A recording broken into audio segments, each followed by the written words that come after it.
Bridal vlog போகலாமா? நன்னிலம் பக்கத்தில முடிகொண்டான் அப்படிங்கிற ஊருக்கு தான் நம்ம ஒர்க்குக்காக போயிருந்தோம். ஸோ நான் முன்னாடியே ரீச் ஆயிட்டேன். பிரைடு வரதுக்கு இன்னும் ஒரு 1 ஹவர் லேட் ஆகும்னு சொல்லிட்டாங்க. சரி பரவாயில்ல, நான் வந்து அசிஸ்டண்ட்டும் கூட்டிட்டு போலையா, சரி நம்ம கொஞ்சம் எல்லாமே முன்னாடியே அரேஞ்ச் பண்ணி வச்சுக்குவோம். ஒர்க் பண்ணுறதுக்கு ஈஸியாக இருக்கும் அப்படின்னு சொல்லிட்டு அரேஞ்ச் பண்ண ஆரம்பிச்சுட்டேன். மேக்கப் வந்து வீடியோ எடுத்துடலாம் அப்படின்னு சொல்லிட்டு கேமராலாம் கொஞ்சம் பக்காவாக செட் பண்ணி வச்சேன். பட் என்னென்னா பிரைடு லேட்டாக வந்தனால எனக்கு ஒர்க் தான் கரெக்டாக இருந்துச்சு. ஸோ வீடியோஸில் எல்லாம் கான்சன்ட்ரேட் பண்ண முடியலை.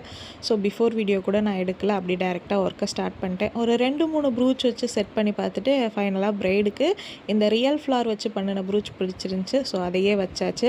பிரைடு கேட்ட மாதிரி அவங்களோட நெயில் கலர்ஸ்லேருந்து, ஜுவல்ஸ்லேருந்து, ஹேர் ஸ்டைலில் இருந்து, மேக்கப்லேருந்து எல்லாமே பக்காவாக பண்ணி கொடுத்தாச்சு. பிரைடு வந்து ரொம்ப நல்லா இருக்குக்கான்னு சொல்லும்போது நமக்கு வந்து அவ்வளோ ஒரு சாட்டிஸ்ஃபேக்ஷனாக இருந்துச்சு. ஸோ ரொம்ப லேட் ஆகலை, டைமுக்கும் முடிச்சிட்டோம். கரெக்டாக நாங்கள் முடிக்கிறதுக்கும் ஃபோட்டோகிராஃபர் வர்றதுக்கும் கரெக்டாக இருந்துச்சு. ஸோ ஃபோட்டோகிராஃபர்ஸும் வந்து அவங்க லென்ஸில் பார்த்துட்டு மேக்கப் ஓகே சொல்லிவிட்டு அவங்களுக்கான பிக்சர்ஸ்லாம் எடுக்க ஆரம்பிச்சிட்டாங்க. நானும் எனக்கு தேவையான ஒரு சில பிக்சர்ஸ்லாம் எடுத்துகிட்டு அங்கேருந்து கிளம்பிட்டேன். ஸோ டாட்டா பாய். சேனலை